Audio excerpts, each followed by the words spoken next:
Dance was wearing jeans, a blue silk blouse, and a tan quilted vest, comfortably warm. Sunny at the moment, the Monterey Peninsula could be quite fickle when it came to weather. Fog, mostly. "Mom! They're calling us!" Maggie said in her Ouija voice, the high pitch that conveyed exasperation really well. 1 minute, this is important. First it was a second. Now it's a minute. Jeez. 1,000, 1,000. Wes was smiling toward, but not at, the cheerleader. The line inched forward, drawing them seductively closer to the cephalopod of the century. TJ came back on the line. "Boss, yep, it's them. The Taurus is registered to the Brothers of Liberty. CHP's in pursuit." "Where?" "Seaside." Dance glanced around her at the dim concrete and glass aquarium. It was holiday break, 10 days before Christmas, and the place was packed. And there were dozens of tourist attractions like this in the area, not to mention movie theaters, churches, and offices. Some schools were closed, but others not. Was the plan to leave a bomb in, say, that trash can out front?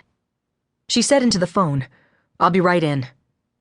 Turning to the children, she grimaced at their disappointed faces. She had a theory, possibly unfounded, that her 2 children were more sensitive to disappointment than other kids their age because they were fatherless, and because Bill had died suddenly. There in the morning and then never again. It was so very hard for her to say what she now had to. "Sorry, guys, it's a big problem at work." "Oh, Mom," Maggie grumbled. "this is the last day. It's going to San Diego tomorrow." Wes, too, was disappointed, though part of this wasn't sea life, but pretty cheerleaders. "Sorry, guys, can't be helped. I'll make it up to you." Dance held the phone back to her ear and she said firmly to TJ, "And tell everybody, no shooting unless it's absolutely necessary. I don't want either of them killed." Which brought conversation around them in the octopus line to a complete stop. Everyone stared. Speaking to the wide-eyed blonde, Wes said reassuringly, "It's okay. She says that a lot."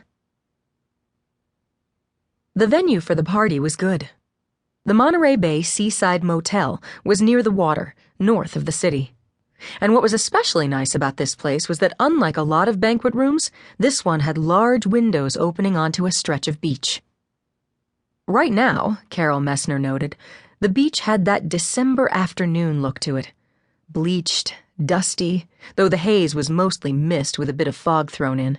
Not so focused, but hey, a beach view beat a Highway 1 view any day, provided the sun held. "Hal," she said to her associate, "you think we need more tables over there? It looks empty."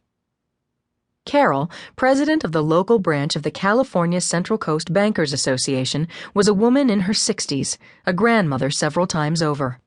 Although her employer was one of the larger chain banks that had misbehaved a bit a few years ago, she'd had no part of mortgage-backed securities. She firmly believed banks did good. She wouldn't have been in the business if she didn't think that. She was living proof of the beneficence of the world of finance. Carol and her husband had comfortable retirement funds thanks to banks. Her daughter and son-in-law had expanded their graphic arts business and made it successful thanks to banks. Her grandsons would be going to Stanford and UC Davis next fall thanks to student loans. The earth revolved around money, but that was a good thing. Far better than guns and battleships. And she was happy and proud to be a part of the process. The diminutive, white-haired woman wouldn't have been in the business for 46 years if she'd felt otherwise.